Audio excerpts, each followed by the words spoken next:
Assalamualaikum warahmatullahi wabarakatuh. Perkenalkan, nama saya Tiara Minatul Maula dengan NIM 2282130020 dari kelas Akuntansi Syariah 3A. Nah, dalam video kali ini saya akan membahas mengenai pemikiran ekonomi Al-Ghazali dan Ibnu Taimiyah. Biografi Imam Al-Ghazali. Hujatul Islam Abu Mahid Muhammad bin Muhammad Al-Tusni Al-Ghazali lahir di Tus, sebuah kota kecil di Khurasan, Iran pada tahun 450 Hijriah 1058 Masehi. Sejak kecil Al-Ghazali hidup dalam dunia tasawuf. Ia tumbuh dan berkembang dalam asuhan seorang sufi.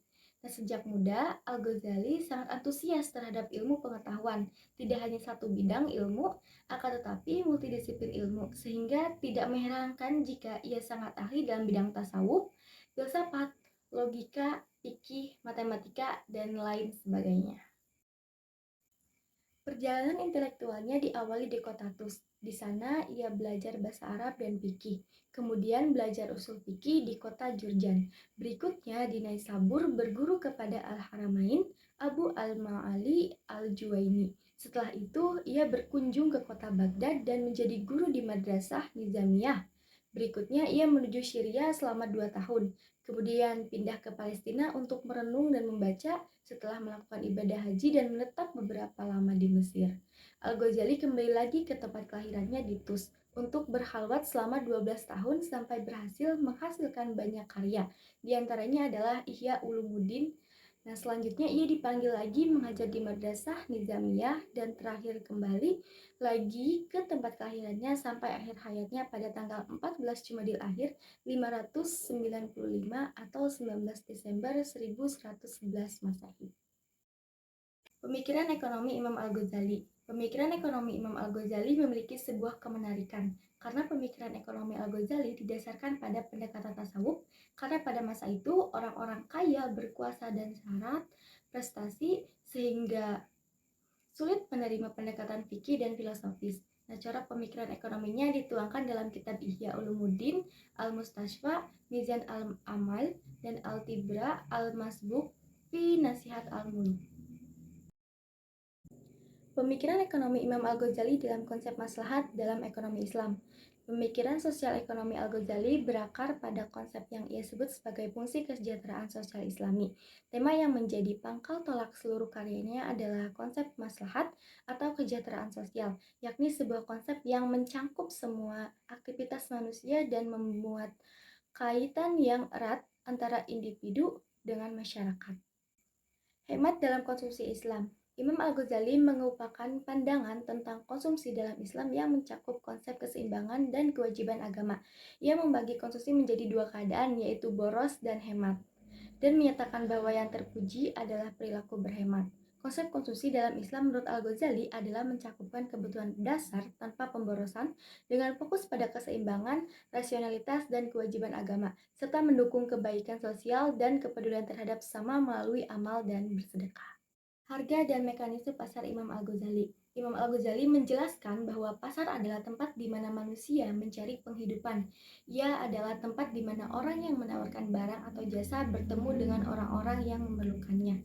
Dalam proses ini terjadi negosiasi antara penjual dan pembeli yang menentukan harga barang dan jasa, yang merupakan mekanisme pasar.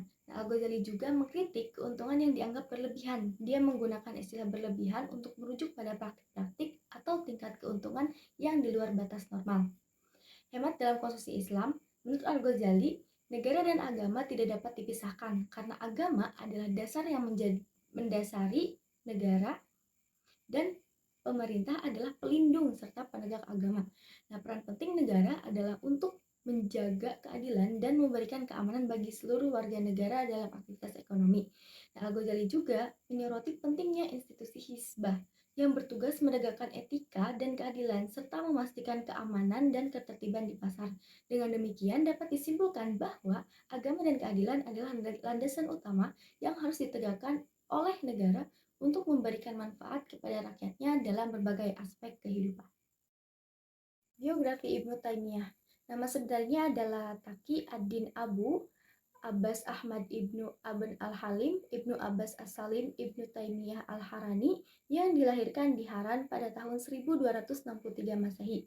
Pendidikan Ibnu Taimiyah pada dasarnya dari teologi Hambali, namun ia juga mempelajari fikih lainnya dan bidang lain seperti filsafat dan tasawuf. Pengetahuannya tentang sejarah Yunani dan Islam sangat luas dan buku agama orang lain terbukti dari ragam buku yang dia tulis. Kontribusinya di bidang pemikiran ekonomi Islam dapat diketahui melalui bukunya yang berjudul Majmu' al-Fatawa, ada bab Siyasah al-Syar'iyyah.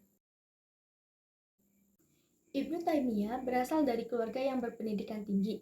Ayah, paman, dan kakeknya semuanya adalah ulama besar mazhab Hambali dan penulis banyak karya. Tradisi lingkungan keilmuan yang baik serta dukungan kejeniusannya menjadi beliau ahli dalam bidang tafsir, hadis, hukum, matematika, dan filsafat di masa mudanya. Selain itu, dia adalah seorang penulis terkenal, orator, dan pemimpin perang yang luar biasa. Banyak karya ideologis yang telah dihasilkan termasuk bidang ekonomi.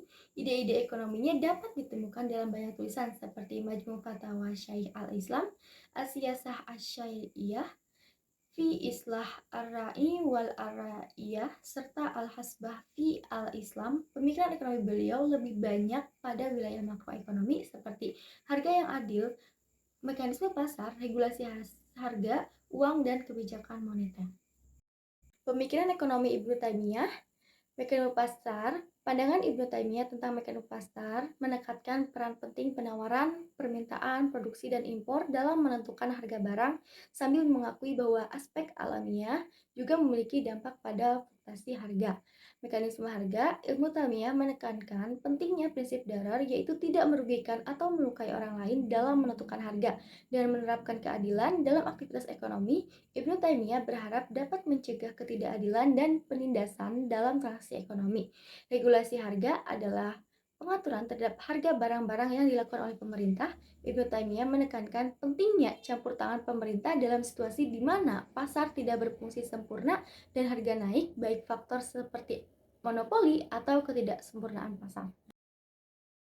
Hak dan kekayaan. Ibnu Taimiyah membagi hak kekayaan pada 3 bagian, yaitu kekayaan individu, kekayaan kolektif, dan kekayaan negara.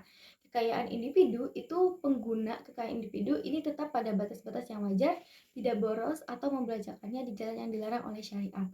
Kekayaan kolektif, kekayaan yang dimiliki oleh 2 orang atau lebih diserahkan kepada aturan yang telah dibuat oleh masing-masing pihak dengan tidak saling merugikan. Sedangkan kekayaan negara itu kekayaan secara aktual merupakan kekayaan umum publik kepala negara yang berhak sebagai pemegang amanah. Nah, peranan pemerintah dalam kebijakan ekonomi. Kebijakan pemerintah dalam regulasi hanya dilakukan dalam rangka mensejahterakan masyarakat. Pemerintah berhak menetapkan harga demi keseimbangan pasar. Tujuan yang lebih jelas, bagaimana dikatakan Ibnu Taimiyah, agar tidak terjadinya monopoli dari pihak tertentu dapat menetapkan harga, sehingga masyarakat kecil dapat melakukan kegiatan mikroekonominya dengan benar. Uang dan kebijakan moneter. Karakteristik dan fungsi uang, Ibnu Taimiyah menyebutkan 2 fungsi utama uang, yakni sebagai pengukur nilai dan media pertukaran bagi sejumlah barang yang berbeda. Nah, pencetakan uang sebagai alat tukar resmi, terjadi 2 jenis mata uang yang umum digunakan. Dirham yang digunakan dalam transaksi besar dan fulus yang merupakan mata uang dari tembaga yang digunakan dalam transaksi kecil. Nah, penurunan mata uang itu Sultan Qutbullah mencetak fulus dalam jumlah besar dengan nilai nominal yang tidak sesuai dengan kandungan tembaga, memutuskan untuk menetapkan bahwa nilai fulus ditentukan berdasarkan beratnya, bukan berdasarkan nilai nominalnya. Cukup sekian pembahasan materi mengenai pemikiran ekonomi Al-Ghazali dan Ibnu Taimiyah. Sekian dari saya, terima kasih. Wassalamualaikum warahmatullahi wabarakatuh.